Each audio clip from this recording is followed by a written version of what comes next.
انشاءالله نن به د قیامت 5 نمبر علامت تاسو ته وړاندې کوو. احادیثو کې راغلي د قیامت 5 نمبر علامت دا دی چې چیلو کې یو بیماری ده قواس، د هغې بیمارۍ د وجې نه د انسانانو په کثرت سره مړه کېدل. نبي علیه صلات وسلام حدیث مبارک د بخاري شریف کې راغلی، نبي علیه صلات وسلام فرمایي اعدوا ستا بین یدی الساعة، تاسو وشمارئ د قیامت نه مخکې 6 علامات.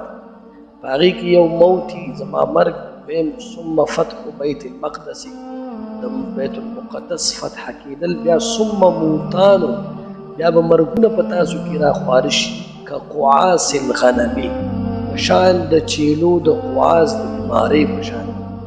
نو دا د بیمارۍ د وجې نه د مرګونو کثرت سره واقع کېدل، مرګونه زیاتېدل، دا چې کوم دی د قیامت په علاماتو کې 5 نمبر علامت دی. او دا کله شوی، دا د عمر صاحب په دور کې 18مه هجرۍ وه او یو طاعون راغلی چې هغې ته طاعون عموس ویلی کېده.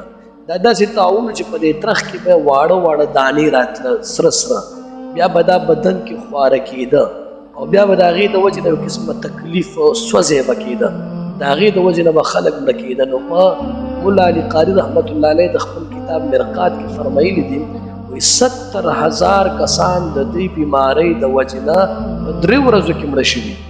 نو دا د ټولو دنیا کې ټولو نه غټه بیماري دا وه چې په دې دومره لږه موده کې 80,000 کسان چې کوم دی دې بیمارۍ نه مړه شوي دي. نو دا د قیامت په علاماتو کې 5 نمبر علامت او دا چې کوم دی د عمر صاحب په زمانه کې 18مه هجرۍ کې دا پوره شوی دی.